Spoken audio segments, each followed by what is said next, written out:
إن الحمد لله نحمده ونستعينه ونستغفر ونعوذ بالله من شرور أنفسنا ومن سيئات أعمالنا من يهده الله فلا مضل له ومن يضلل فلا هادي له وأشهد أن لا إله إلا الله وحده لا شريك له وأشهد أن محمدا عبده ورسوله. Today we have the special privilege, walhamdulillah, and opportunity to have a quick conversation about fiqh. Our class today is about fiqh, and it's the first one in the series, inshallah, of what we're going to call basic fiqh. Okay? Fiqh is, linguistically, it means fahm. Fiqh means understanding.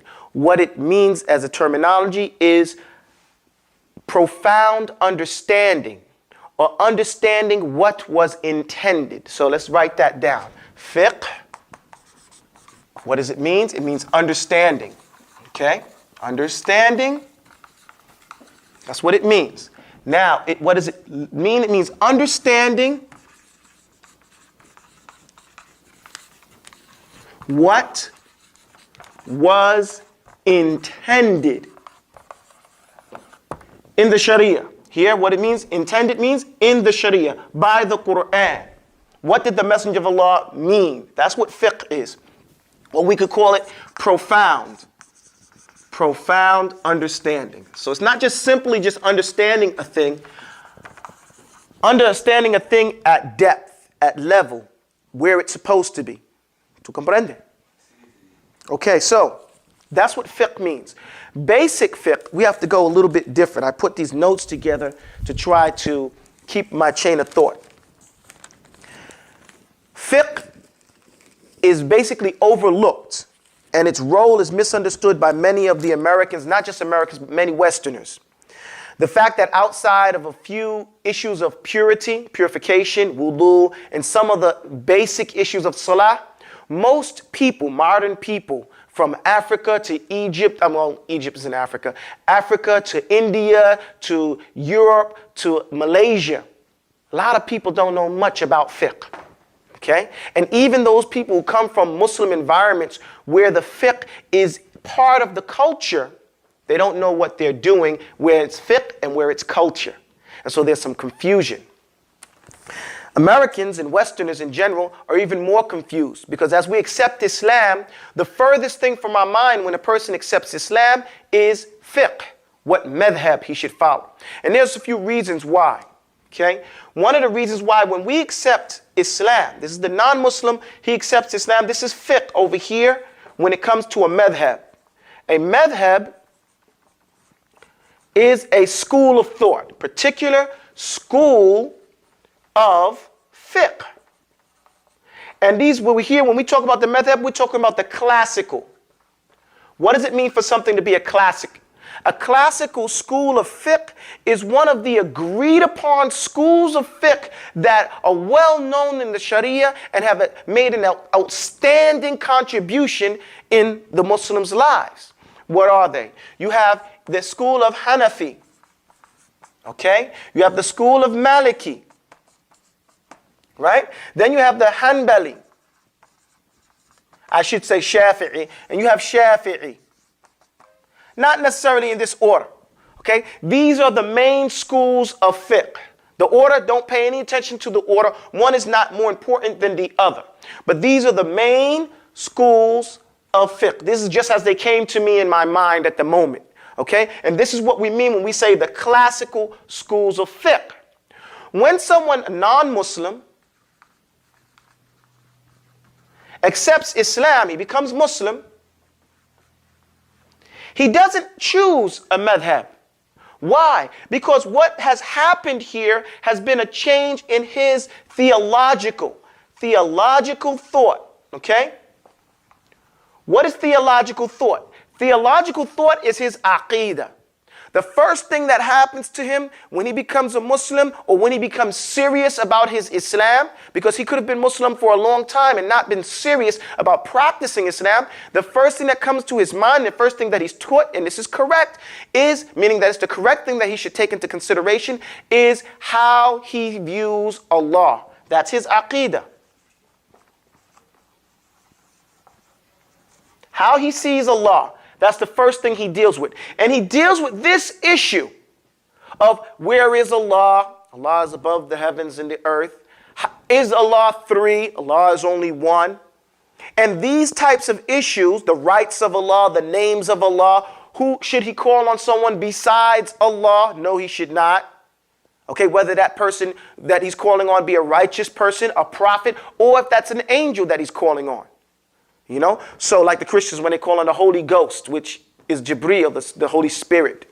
So these are the things that he focuses on, and following a madhab is the furthest thing and from his mind. He likens, most Americans and Westerners liking following a madhab to picking a denomination of Christianity. Like, oh, am I going to be Baptist, or I'm going to be Catholic, or I'm going to be whatever the denomination is.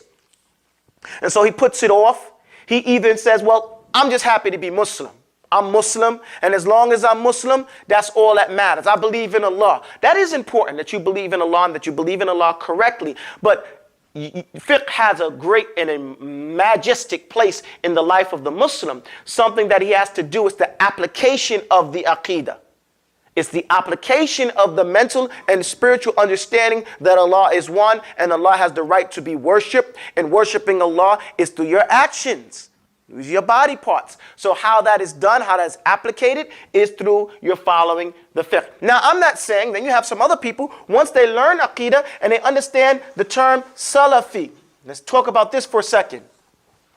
Because once you study aqidah, we have a lot of people out here, I say they call themselves Salafi. Why do I say that? I'm Salafi. I call myself Salafi.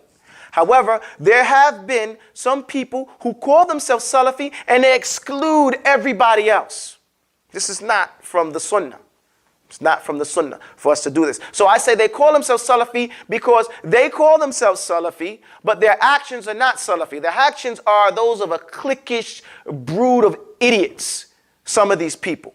You know, and I'm going to be honest. You know, I don't care who likes it or anything like that. The truth is the truth, and we have to be honest about it. They're a group of people who consider themselves Salafi, but they have very bad manners. They're very immature, and they push people out, and they act like Hizbi. They act as a clique. Hizbi means to be cliquish, clannish.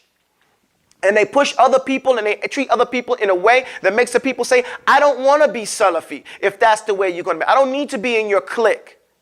And this is what people are pushing away, not actually the Salaf. And then those people take that to be a rejection of the Salafi da'wah, you know, and then that becomes an issue. They say have the problem with the aqidah. And this is realistically, this is what happens. When in actuality, no one really should have and does have a problem with following the aqidah of the Salaf. What is it, following the aqidah of the Salaf? The word Salafi means that you follow the pious predecessors, those people who came before. Who are those people? We're talking about the first Salaf is Abu Bakr as-Siddiq. If we take away the Prophet Muhammad sallallahu alaihi wasallam, and we talk about, because no one's going to reject the Prophet, but we're talking about following Abu Bakr, following Umar, following Uthman, Ali, and from thence a man has a choice. You know, following those righteous predecessors, those are the kings or the ra'is, the chiefs of the Salaf. Okay?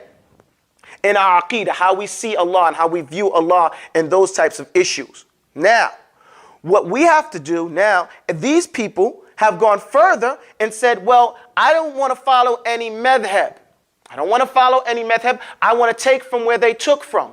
This is a correct understanding. However, when we take this understanding, we have to understand that if you don't initiate your understanding from somewhere, the issue of aqidah goes unresolved. I'm not of aqidah, astaghfirullah. The issue of fiqh goes unresolved. So now, let me erase here and show you what I mean. You have a person who says that he's Salafi, and I say that I'm Salafi, so I'm not anti-Salafi. I'm Salafi. Walhamdulillah. Meaning that I follow the pious predecessors in my aqidah and in my minhaj, in the way I go about doing things, okay? Regardless of what anybody else may like or not like. Now, when some of these younger people, and I say younger, I don't mean in age, I mean in understanding, okay? I mean in understanding. When they come about and say, don't follow a madhab, what are they talking about? And how can we how can we bring this issue to some fruition, to an end, and move forward? Because fiqh has, like I said, a great and momentous place in the life, in your everyday actions. If you don't follow a madhab, and I'm not saying that you should, but if you don't follow a madhab, what do you know to do? They say, well, we're going to take from where Imam Hanafi took from. He took from the Quran and Sunnah. Or I'm going to take where he was correct and leave where he was not correct. How do you know if you don't have any knowledge? How do you know that you're going to take from where he took and not take from where? Well, I'm going to follow the Quran and the Hadith. Who told you that that Hadith means this type of thing and that other type of thing? Because there's a statement in Usul al-Hadith, knowledge precedes words and deeds. We know that part. But the statement is, and follow me, the Hadith lead people astray except for the people of Hadith, except for the fuqaha, except for the people who have the skill and know how to extract a ruling from the Hadith. So what the people are actually doing, they're making taqleed. We hear this term, taqleed. Taqleed is blind following. So blind following who?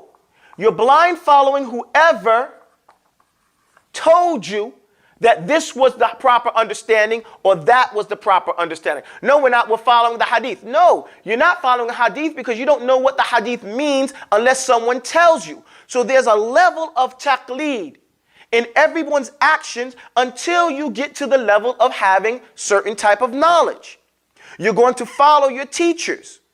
Again, but until you have a teacher, unless you can sit with a sheikh and go through each one of the issues of fiqh every day, then the issue of fiqh still goes unresolved. Because then you don't know what you're supposed to do in your everyday life. We're not talking about how to pray. We're not talking about how to make wudu. Because as we stated from the beginning, these are the beginner issues that most people have some type of understanding of fiqh about. We're talking about buying and selling. We're talking about marriage contracts. We're talking about renting an apartment. There's a fiqh to it. And there are rules to it. About buying food. About oaths. All these things have particular fiqh. About using pots. There's a fiqh to these things that is basic. I want to make a point first. 70% of all fiqh is agreed upon.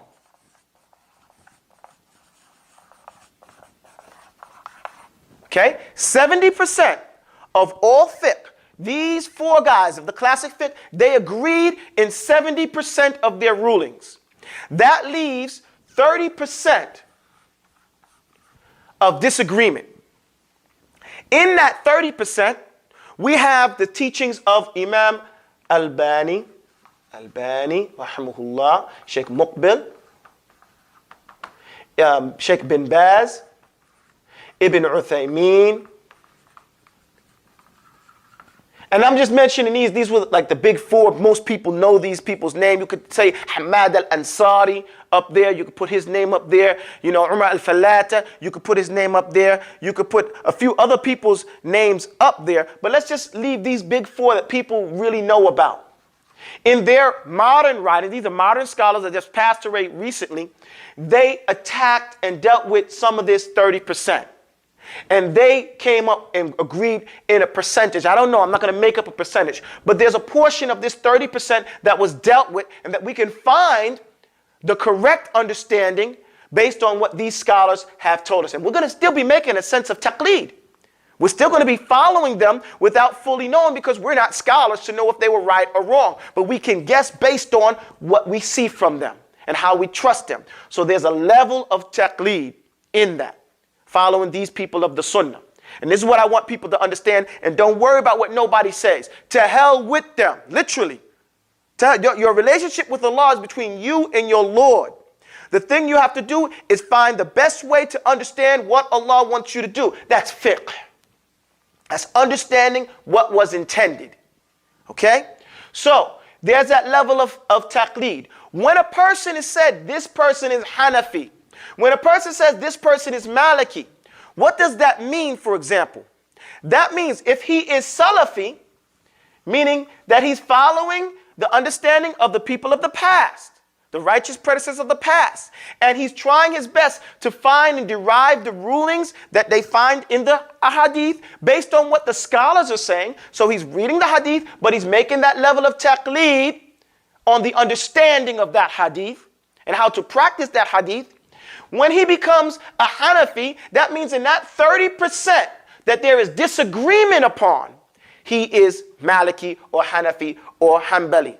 For example, let's take Sheikh bin Baz and Sheikh Ibn Uthaymeen, for example. In the Hanbali madhab, Imam Hanbali, he said when you raise up from the salah, first let's talk about it. In the salah, there's an issue. The issue is when you're in ruku' and you come up, Sami Allahu liman hamidah, Rabbana wa lakal hamd. Do you put your hands on your chest or do you let your hands go down? Let me do it again. In the ruku', when you rise up, it's agreed upon that you raise your hands. Then it's disagreed upon, do I put my hands down or do I put my hands on my chest? Bin Baz and Ibn Uthaymeen, rahimahumullah, they grew up in a country that is Hanbali. Okay? So you find in their rulings, when there's ikhtilaf, an inclination to things that Imam Hanbali said. Okay? Not saying that they're not shuyukh, but you would note, someone being honest would note that their rulings in those things that are ikhtilaf, and this would only happen if you know that it's an issue of ikhtilaf. And then the second, that you know that this is the ruling in the Hanbali fiqh. That when they say rise up from the ruku, they say put your right hand over your left hand and put your hands on your chest. However, I don't know what Sheikh Muqbil says, but you find Sheikh Al-Albani saying when you rise up from the salah, you raise your hands, I'm from the ruku', you raise your hands and you put your hands on your side. That corresponds with the Hanafi madhab. Why do I say Hanafi and not Maliki? Because it corresponds with the Maliki also. But Imam Al-Albani comes from an area that's traditionally Hanafi. So you see in the issues of the ikhtilaf, a mail, they call it in the books, and this is not my statement, you find this in the statements of the people of the past. Innahu Salafi yamilu ila Malikiyya. He's Salafi, but he inclines towards the Maliki fiqh. He's Salafi, walakinnahu he yamilu, he inclines to the Hanafi fiqh. This is nothing new. This means that when those issues of ikhtilaf come, that person inclines to the way he was raised. Let's back up. What do you mean the way he was raised? How does a person from Indo-Pakistan, from Africa, Malaysia, or any of the Arabian countries grow up learning fiqh? It goes like this. In the Muslim-dominated countries, Muslim-dominated country, inside that country, you will find that that country is traditionally, let's say, for example, Mauritania. Mauritania is traditionally, all of West Africa actually, is traditionally Maliki. You can go from Al-Maghrib all the way down to whatever country you want to go to. Let's say Guinea. Let's go all the way down to Guinea or Cote d'Ivoire. You go all the way down, you will find most of the people traditionally are Maliki. How did they grow up being Maliki? Because the shuyukh, the teachers there, teach in the masjid. Not the shuyukh only, the teachers from the lowest level and the greatest level, they're teaching the Maliki madhab. So that child, when he grows up, he sees, no one had to tell him, when he saw the people offering salah, they put their hand at their side. So they started to raise up, putting their hands at their side. They come to America, they raise up and they put their hand to the side. Someone says that's an African thing because they notice all the Africans doing that.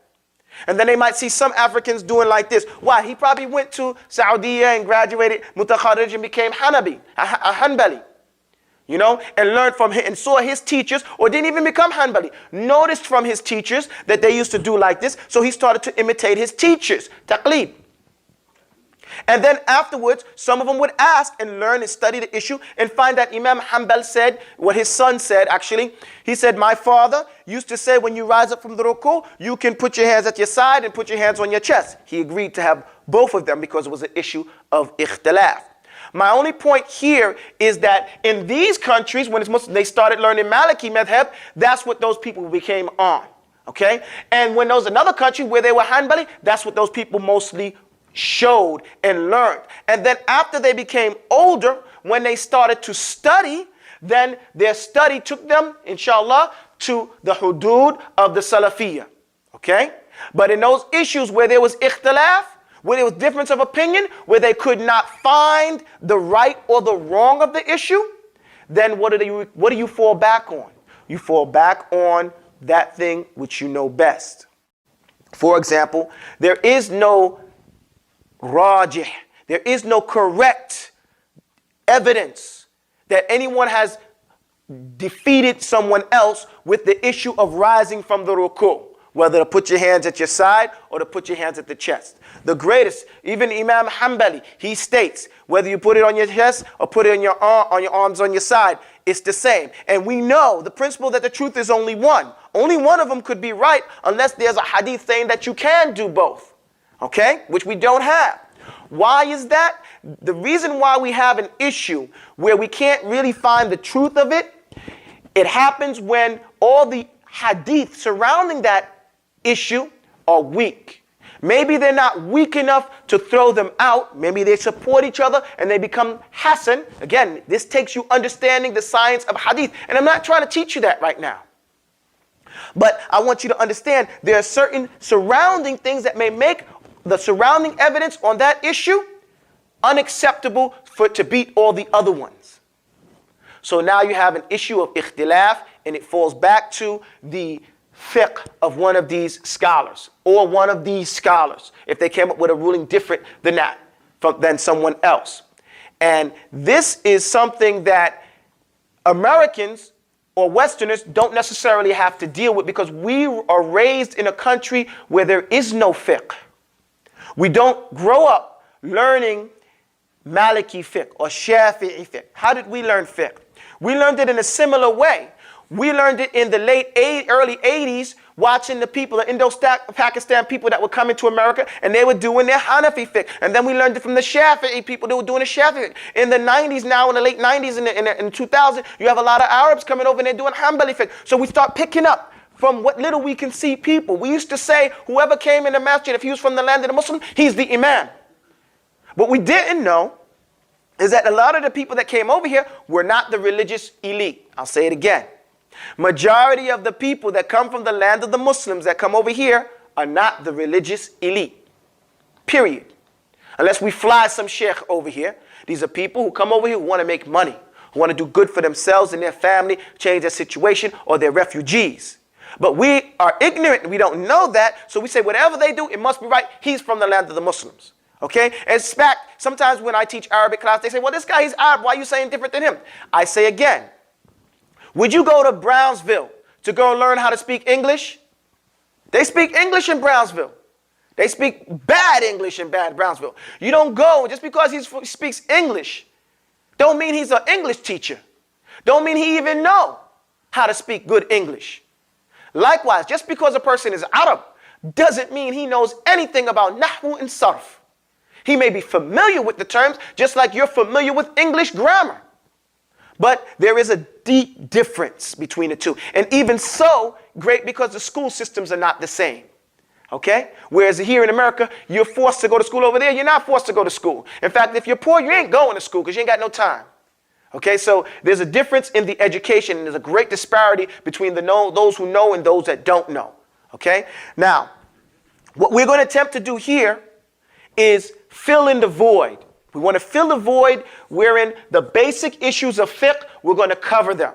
We're going to cover them piece by piece, bringing the Quran and the Hadith. It's not going to be something that I did some on my own. I have to take from my teachers.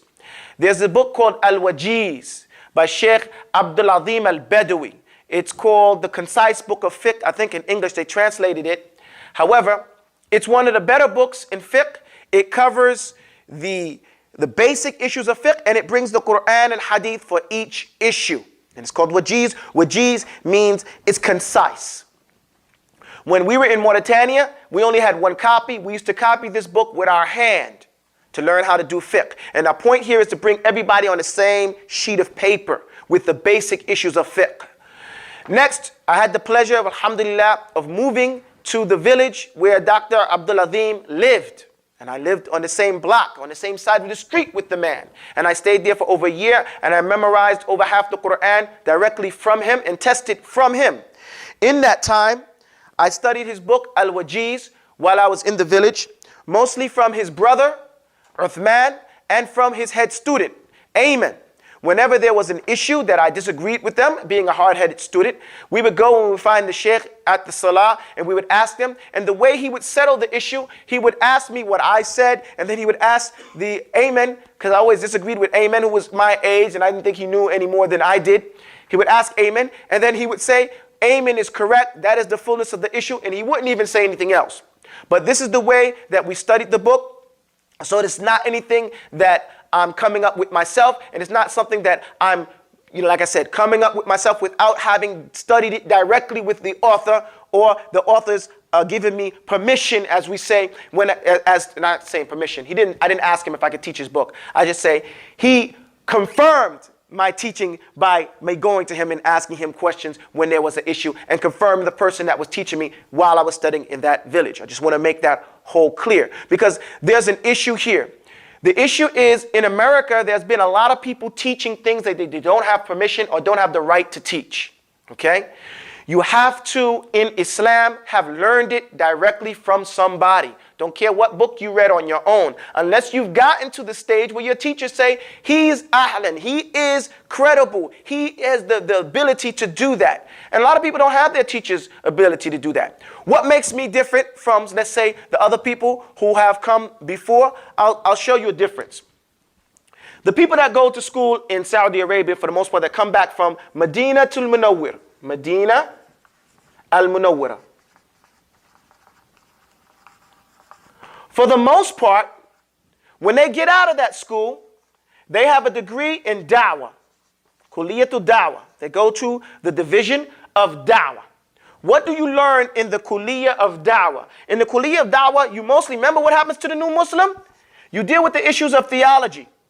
You deal with how the deviance, theology is how we see Allah, how we view Allah. Why? Because we come from a deviant theological background where we believe 3 is 1 and we have all these other things. So in the Kulliyat al-Dawah, they teach and they train individuals to argue and debate and to bring the rightness of the theological issues and to teach aqeedah and the correct aqeedah to the people. What happens is they become like an evangelist. Evangelist or a missionary. Okay? I might be spelling it wrong. Missionary. And the missionary goes out and he gets converts. But the missionary does, and this type of education doesn't necessarily prepare you to teach those people once they become and enter into that mission, or they accept that da'wah. Okay? Not necessarily. Some of those students have gone over there and on their own time, I have to make a distinction, on their own time, they would go sit with the other shuyukh that were in the area and learn other things than that were being taught at the Medina to Munawwar in the Kulliyah of Dawah. Other people have since then have joined other colleges like the Kulliyah of Quran and the Kulliyah of Hadith and those different things like that. But the majority of the Americans that go there go to Kulliyah to Dawah. Whereas me, I didn't go to Kulliyah to Dawah. And most of the teachers that teach there didn't go to Kulliyah to Dawah. Most of them learned out in the village, learned out in the Badi, learned from shuyukh. So what I did, really basing on the principle to take where they took from, instead of going there to take from them, I went straight to the village. Okay? And I went and I studied in the village, and we didn't study Dawah. So I'm not a good person to go out and give Dawah. If you want to go to hell, that's your business. You know what I'm saying? My concern, I mean, just that's the way I am. You know, and I'm not saying that I shouldn't be concerned about those people. But one of my shuyukh, what he said to me, and I heard another Shaykh, At-Tawil, Hafidhullah, from Kuwait, he was saying, our concern is with quality, not quantity. You know, we don't need a big ummah. We need quality in there. You know, being an ex-Marine, you know, we say we want a few good men. So having dealing with all that, and he said it like this. He said, if one person is dead and one person is on life support, who are you going to give your time to? I'm going to give my time to the one who's on life support, who's already Muslim, who's struggling in his Islam to understand the deen correctly. That's the one, because my time is limited. My resources, again, limited. You know, so I have to deal with the one who I can deal with. Then if I have time, if Allah allows, then I'll go focus on those other people who are already dead and their life is dead because they have the wrong aqidah. Okay? So that's another reason. There's another reason why some people say, well, why don't you teach classes of aqidah? Why don't you give the class on this and that, on the different aqidah issues? Well, you see from the Shaykh Muhammad ibn Abdul Wahhab, rahimahullah, he didn't deal with so many different issues. Why? Because there's no use in beating a dead horse. Okay? There are enough people out there today dealing with the issues of aqidah. They are much better than me in dealing with those issues. They specialize in those issues. And if you want to deal with that issue particularly, go ahead. Go to those people, inshallah ta'ala, and they will give you a great big lesson. If time allows, I'll deal with those. But me, I specialize in a few other issues like usulul fiqh. A lot of people think it's Arabic. It's usulul fiqh, and through usulul fiqh, it's the Arabic. You know, like Quran and qira'at. Those are the things that are my specialty. Fiqh only to a certain degree.